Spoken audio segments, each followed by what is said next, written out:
To my right is our newly appointed parish pastor, Father Alexander.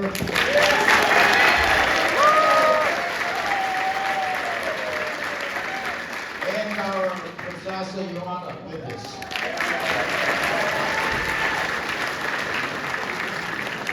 And we also have our honoree for today, Father George and Professor Coca.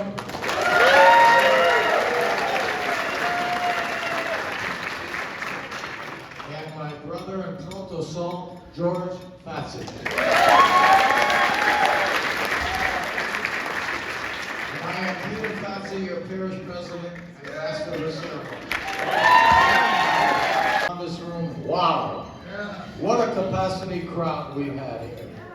As long as I can remember, in the 15 years when we opened the doors to this mystical cathedral, we've never had this many people in the hall. As Steve had mentioned, 15 St. Dimitri celebrations, 15 Palm Sundays, but nothing can compare to what we have here today.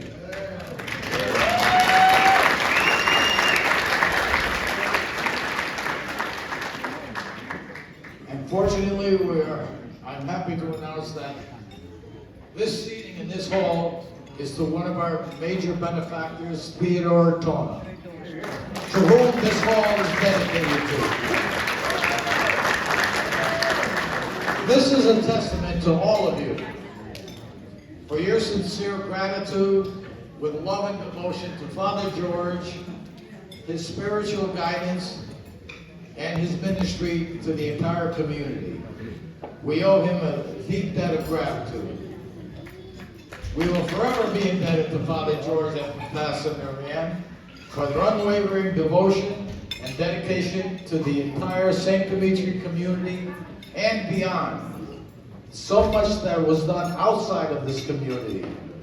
The town of Easton recognized us. Father George, each year, would be at the Memorial Day parade in town. I would also like our three co-chairmen who put this all together. Our reservation committee, the parish council, and the ladies auxiliary members who contributed to setting up this hall. It was indeed a feature of love. One thing I'd like to say about the co-chairs, and if I'll call your name, would you please rise? Sutirdi Sam Javara, Protosol George Fatsy, and Robert Vita Nicola. Not only did they co-chair this event, they were the ones who co-chaired the 100th anniversary last June. Thank you all. Some insight quickly into these three gentlemen. Combined, they have served collectively as president of the parish council and president of the church for 30 of the 100 years of this community. That's almost 1/3 of our existence that the three of them served as parish presidents. There are some around here in the community that call them our elders, our three wise men. Maybe it's wise guys, I don't know, one or the other. But in either case, they are dedicated to this community their whole lives. Something that they want to impart and pass on to their children and grandchildren, hoping that the future generations of this community will follow in their footsteps. I mean, the three of them have given so much of their time, their talent, and their treasure to keep this community thriving. And we give them a deep debt of gratitude. Thank you.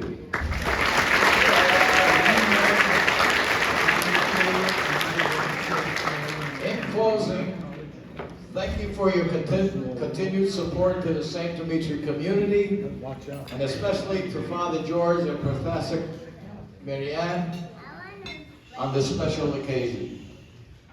Before I get to our guest speakers, there are 3 presentations that are to be made as noted in the program. I would now like to hand the microphone over to Proto-Sol George Fatsi.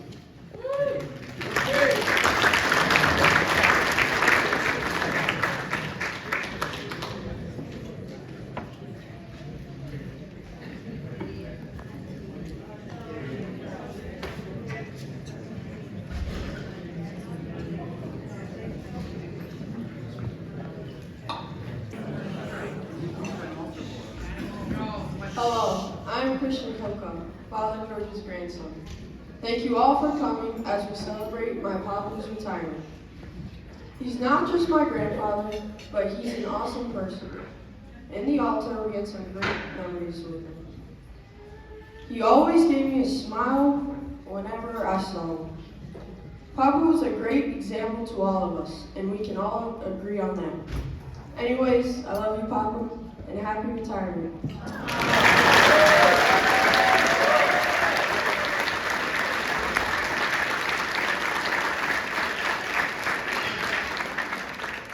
Now I'd like to call upon Father George Fatsi's eldest son, Steve Coca. I have some food to help bind some of the wine in my gastric.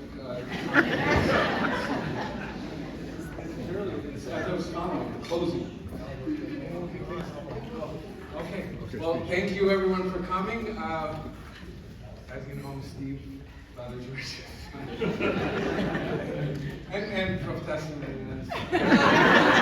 My birth giver. So, I actually normally don't write notes. For those of you that have seen my medical talks, probably no one except my wife, Alexandra.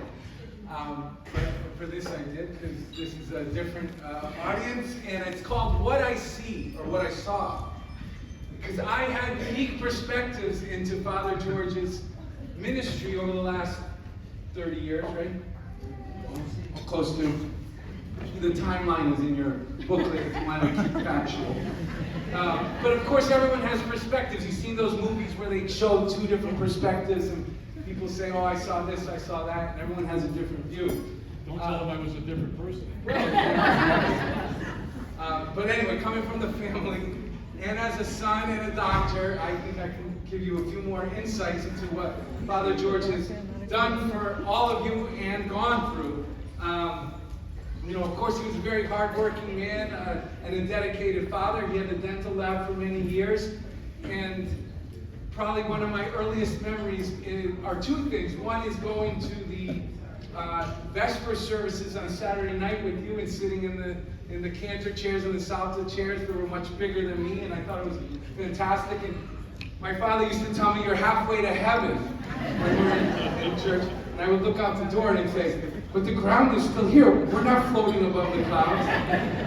And I figured out later that was just literal, figurative, not literal. Also, I remember him coming home late on Monday nights after a long day of work. You were teaching the Bible class from when I was a child. Mom and I would make some goodies to get ready for Monday Night Football, and you would arrive at around 8:50 right before kickoff after that long day.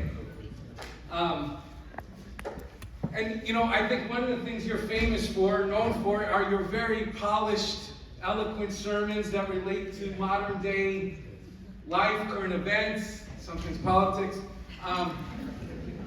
And the little secret that I'm going to reveal is that I witnessed many Saturday nights. Say, you know, obviously there's a liturgy, a gospel reading of the day, but he tried to be more than that. And Saturday night, he would have no idea what he was necessarily going to say, and it would come to him magically, I don't know, during your dreams or during the shower Sunday morning, and you all witnessed that output. Actually, one of my favorite sermons was a Good Friday sermon where you tried to really go against the Einstein's theory of special relativity, when you said the resurrection is happening in every galaxy simultaneously, across the whole universe, which was very impressive, but by the laws of nature, somewhat wrong.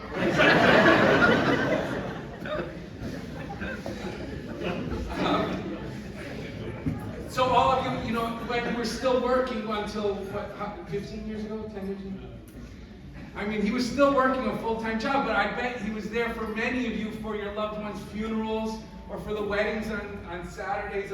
Obviously, with the funerals during the week especially, I think your nickname was Superman because he would change either in a phone booth, which we don't have anymore, you don't know what a phone booth is, or the car, or you put on your special smock that would go underneath your collar. So that was impressive. You guys probably didn't realize the gymnastics he had to go through.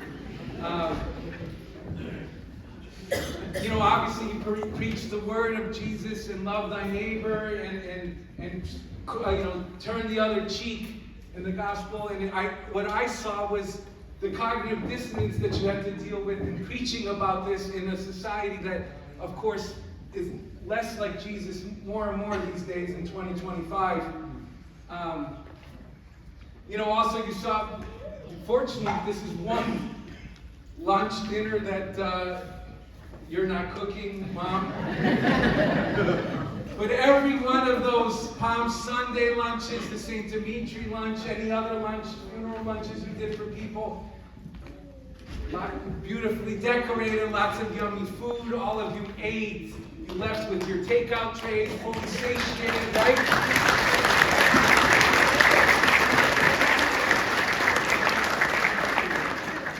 And you all went home and forgot. But who was behind the scenes helping my mom all week long on his varicose vein legs? Helping her prepare, helping her cook for hours on hours during the week. And then you would go home at 2 o'clock, go watch the football game or the Yankee game, Fatsies, during baseball season. No, you actually would help a lot. But they would be here till 4, 5, 6 o'clock, go beyond. I was here cleaning up and going home exhausted and hungry from a huge meal. The irony. What else?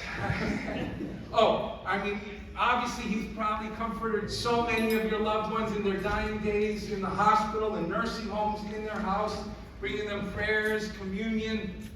And I feel, as a doctor, and I feel somewhat sad for all the PTSD you must have for looking in those eyes of the fearful dying person and the loved ones of knowing that they're going and having to deal with all that, let alone the incontinence and all the other problems that come when people are in their last days. So, I didn't say all this would be pretty.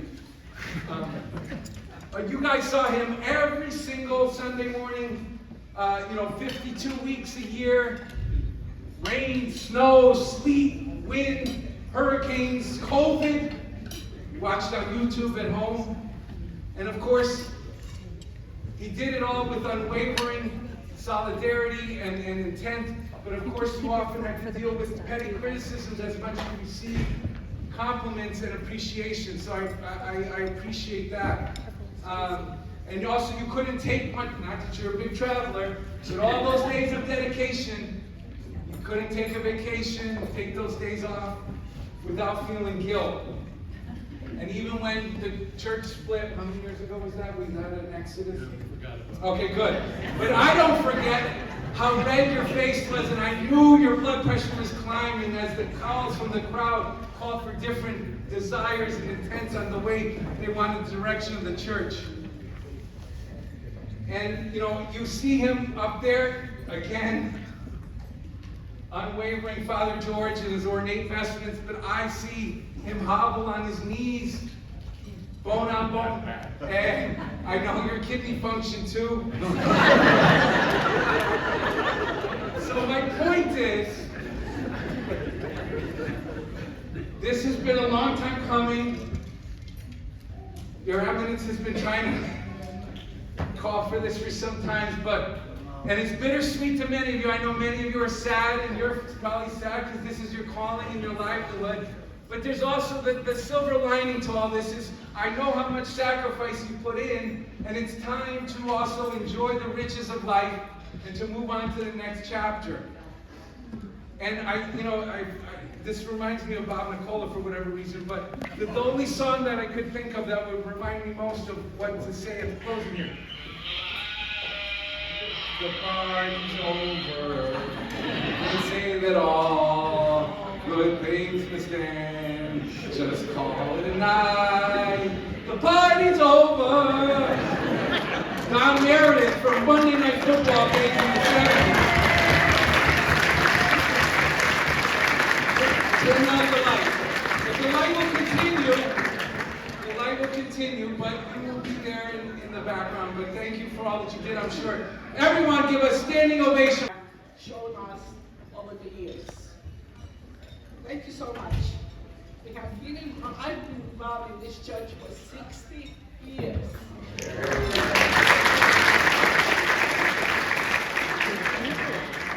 not going to stop.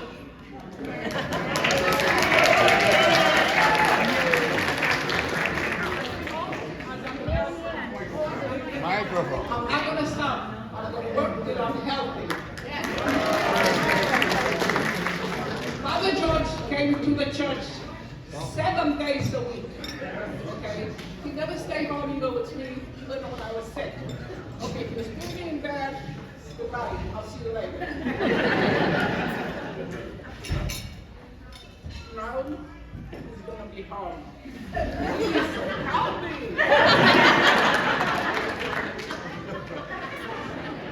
Thank you to all my kitchen.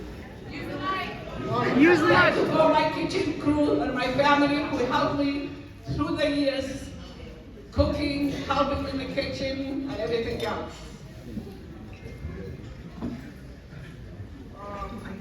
Well, we love you all. Thank you very much.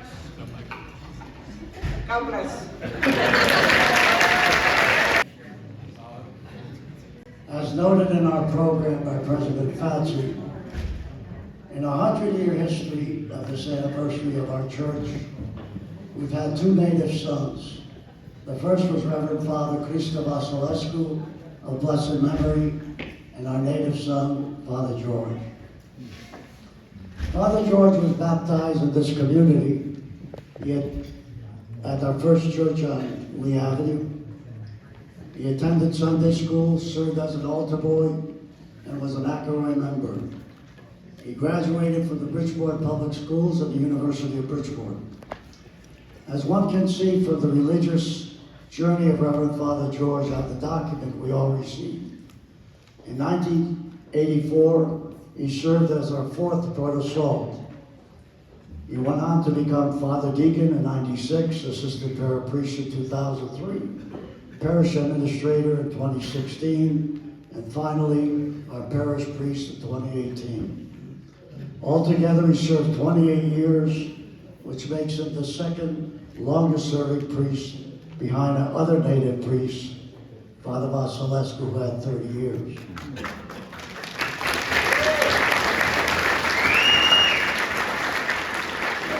Father George saw us through some very tough times. First, when our community split into 2 churches in 2016, we of course worried because we were worried about where's the money now going to be coming from. But holding this community together was also in our minds and in our hearts. Holding the community, he did. He not only held it together, but he grew the community enormously. Our second crisis that he led us through was COVID-19, when the church was closed for over 1 year. Father George kept his daily office hours, and together with Professor Mary Ann, they learned to stream services on Sundays and on holy days. Our members continued to send in their dues and Sunday offerings, and they kept our church afloat.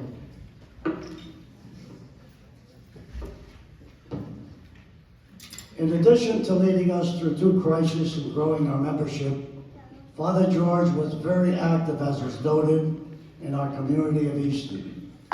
He was the first Orthodox priest to serve in this town for celebrations such as Martin Luther King and Veterans Day. The town of Easton has been very supportive of this community as a result, with many of them enjoying our festivals every year. While cantering with Father George for all these years, I'm reminded of the Epistle to Timothy 4:7, which was St. Paul's last when he went and said, I have fought the good fight, I have finished the race, I have kept the faith. And certainly, Father George has done that. When we heard that Father George was retiring, the parish council unanimously voted to honor Father George's years of service with this dinner today. Deciding what gift he should receive, however, was a little more tough. The nominating committee, as you heard of 3 past presidents, recommended the gift which I'm about to announce, and that was agreed by the parish council. The gift Father George will receive is a plaque that will remain in this building in perpetuity. And it's an honor for me to read the inscription as follows.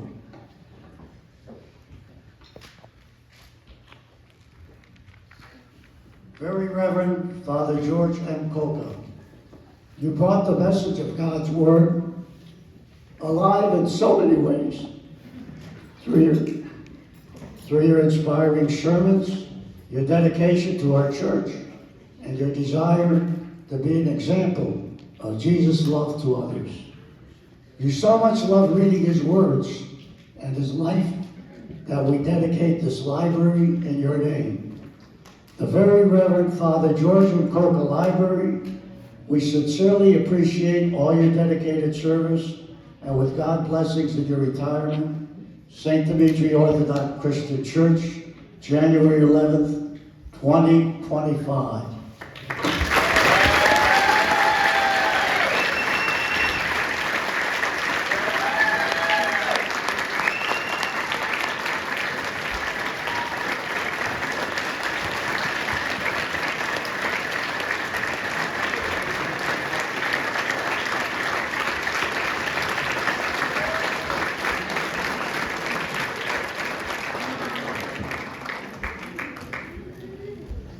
Thank you, George.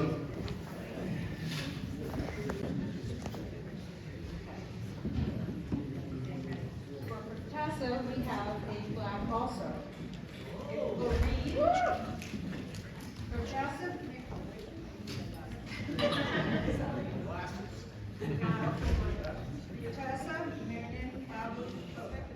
your creativity in servicing the St. Dimitri Church community over these many years with your extraordinary culinary skills and selfless sacrifice to our kitchen is indeed a gift bestowed upon you from Almighty. Festivals, special dinners, and events feature your outstanding cuisine and served with love and devotion. We owe you a debt of gratitude for your tireless service to St. Dimitri Church, and we are proud to dedicate this kitchen in your name.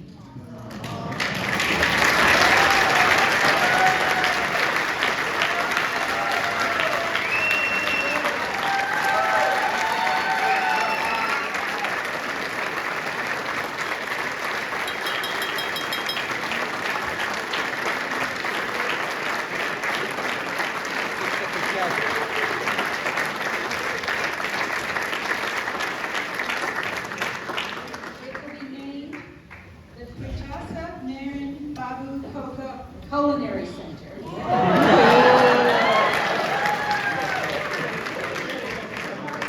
Appreciation for your resolute service and God's blessings. St. Dimitri Orthodox Christian Church, January 11, 2023.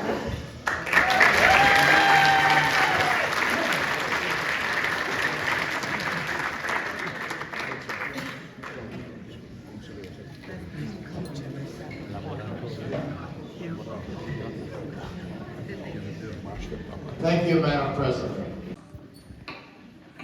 You know, and I apologize, I'm going to have to read this. I wrote it this morning, and I used to be able to make speeches extemporaneously, but now I can't recall what I had for breakfast. And it's great to see all your smiling faces out there. This is really a testament to an extraordinary man.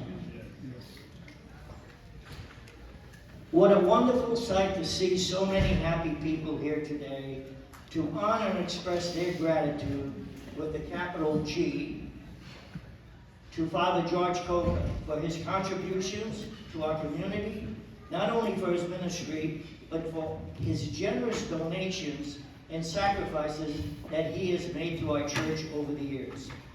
I believe that if St. Dimitri handed out annual awards for volunteerism, Father George of Pistasso would win it every year, hands down.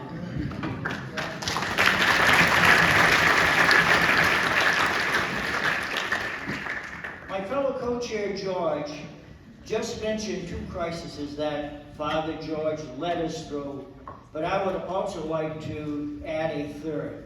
And that is when I was virtually introduced to this man. I didn't know him that well.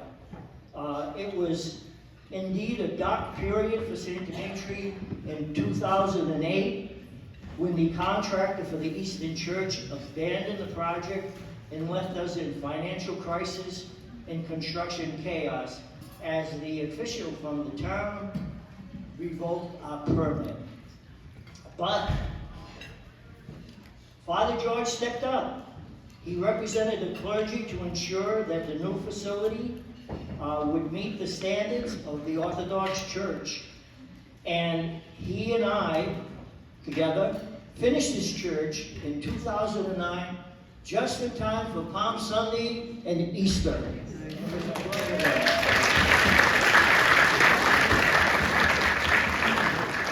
And I recall, and His Eminence can correct me if I'm wrong, when he made his first visit here, he said to me and Father George, "But you're not finished yet. Where are the icons?"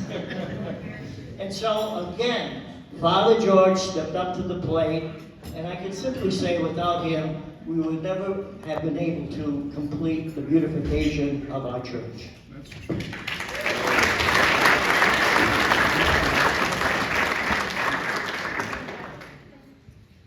Here at St. Dimitri, and I heard it here several times today, the phrase, "we owe a debt of gratitude." That's okay. But I believe, in Father George's case, I have a feeling he was assisted with a higher intervention. I have heard that a wise man once said, "Follow the path of gratitude and blessings will follow." Well, here at St. Dimitri, we have been most gratified having Father George as our spiritual leader. And this community, I believe, the Almighty shined His light on and blessed St. Dimitri Church. Amen.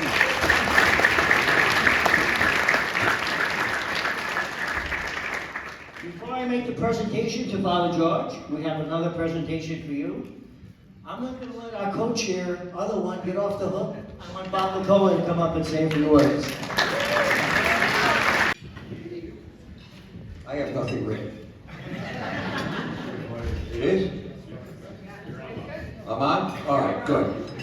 First of all, I want to say that I'm surprised at Steve. I always knew he was a good doctor, but man, what a comedian. I'm showing my age, but it's like following Rodney Dangerfield. So, first of all, the number of people here is extraordinary. And I think it reflects what Father has done in terms of touching everybody in this room. And Father, I want to thank you personally because you've made me a better Orthodox Christian. You have raised my awareness of my spirituality and made me a better Christian. And I think that's a wonderful goal that you have done for me personally, and I'm sure you've reached as many people in this room as you have reached me. Now, basically, I want to just say a few things about Father, because you don't really know what he has done in terms of carrying this forward as a community. Because Sam's mentioned it, we were in very dire straits, as George indicated as well, when the community split. And Father stepped to the plate, and in the sense that he had a salary, and I want you to understand this, he only took half of it. He never had any kind of contribution to his retirement account because he was already retired. That's what's good about being old. He didn't have medical insurance because he had Medicare. And we never gave him an auto allowance, which upon reflection was probably a big mistake, because I figured he lost money every month driving Pratasa to restaurant depot. But anyway, the contribution they've made as a team is just the reason why we're here. Father has, I think, brought us together spiritually. He has had many individuals convert, and Pratasa has been really a machine on her own.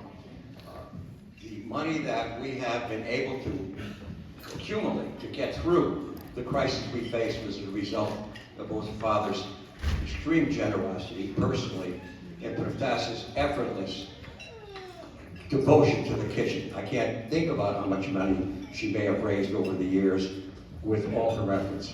And I want to thank you personally, both from my individual perspective of what you've done for me and on behalf of the community for what you've done for all of us.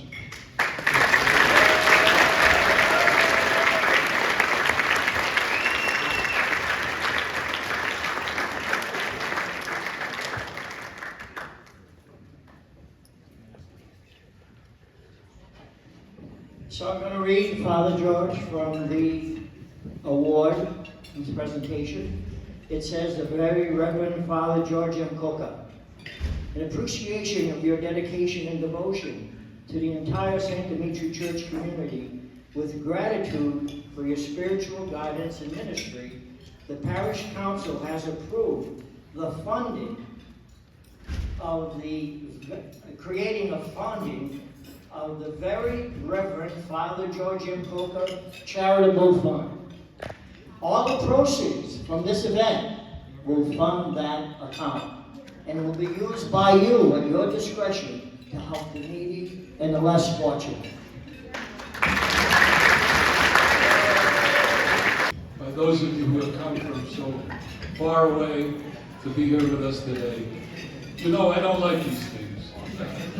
You know, I didn't even want this dinner, but I was convinced that, well, he said the community, the people would say, "Wow, they didn't give him a dinner."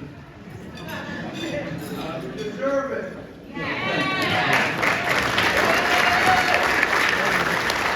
But it's already 4 o'clock, and I hate to think that I kept you here for so long, and that you gave up your Saturday afternoon to be here for me for this.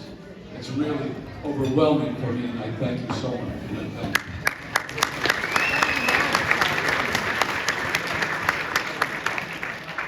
We didn't know this morning how many people would be kept away by the snow, but I want to tell you something. When I was ordained a deacon, we had the snowstorm of the century. His Eminence could not leave.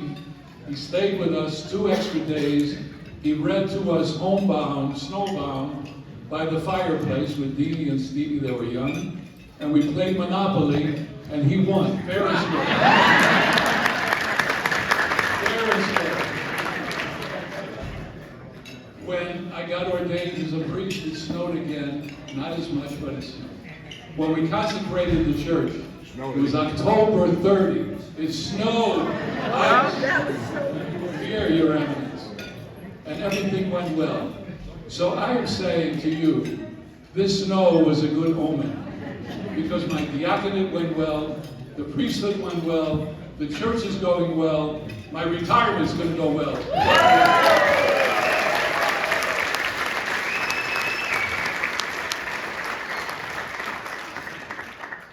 But I want to tell you something. You're not going to get rid of me that easily either. I'll still be around with Father Alex's permission.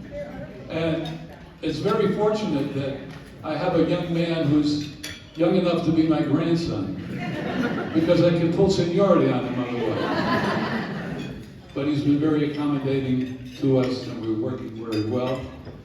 And I hope that the community continues its growth and love for each other and support.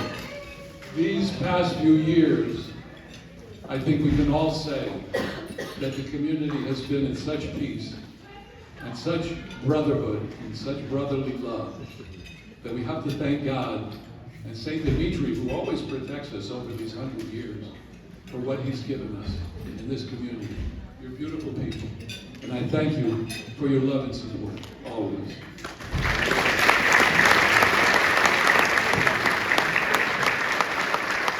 I do want to mention Mark Vasilescu here before you go. He's the grandson of our priest, Father Vasilescu, who is the longest serving priest. And he's still here in our parish, part of it, which was very important. And also, Bill Kovaci was supposed to be here today, the son of the priest of St. George's Albanian parish, who served at the same time as Father Vasilescu.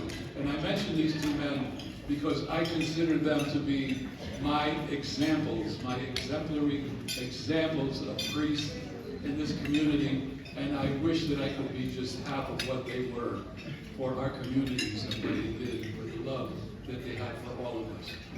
If you remember me when I'm gone, put me in the same line as Father Vasilescu, Father Kovaci, and Father George. All right.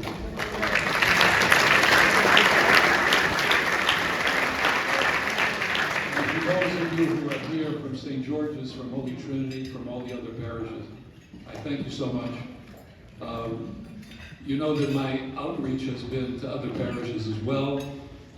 With His Eminence's permission, I will be a supply priest. So I will continue that outreach, hopefully. But I also do want to point out two other people who are here. George and Diane Tona, our founder's son and daughter, who helped us in the building of the Clinton Avenue Parish, who helped us with this building. This hall is named after their father, Theodore Tona. And I just wanted to tell you, he happens to be my cousin as well.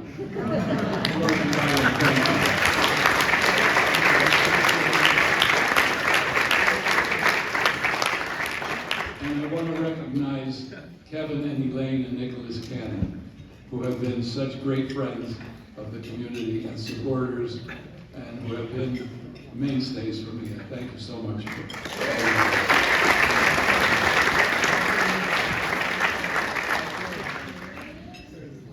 I'd ask you to stand up, but I don't want to judge. That's right. And to those of you, Bob, your testimony really touched me. If I could have touched everyone in this community with just a little bit to grow in spirituality and in love for Christ and in each other, then I feel that this has been my success. And I always tell you, I had a career in business, but my fulfillment came in the priesthood.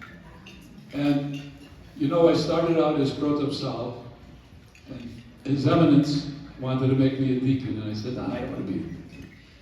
I want to stay up south. He said, no, I'm making you a deacon, so he made me a deacon.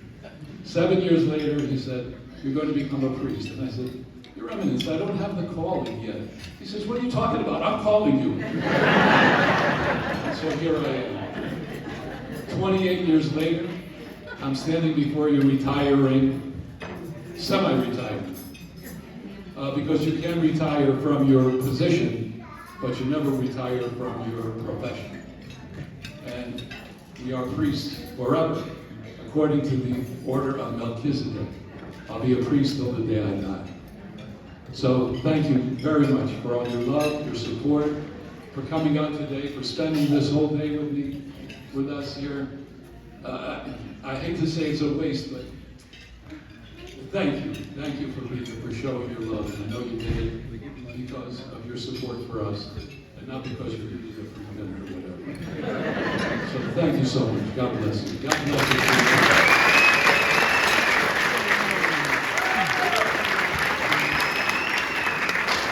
A priest is a priest wherever. The priest was designed actually by Father Lawrence Lazar decades ago.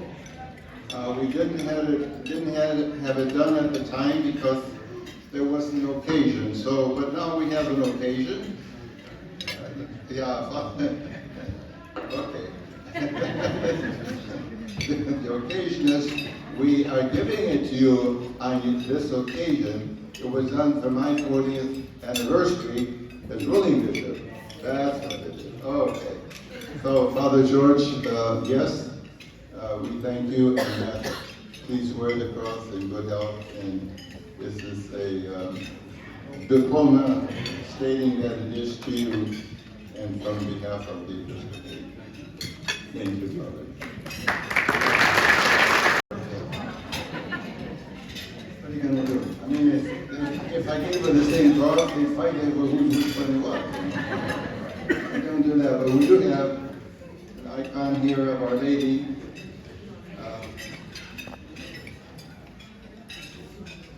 For you, Spiro Catholic, for all the love and motherly affection and what you've given to this parish.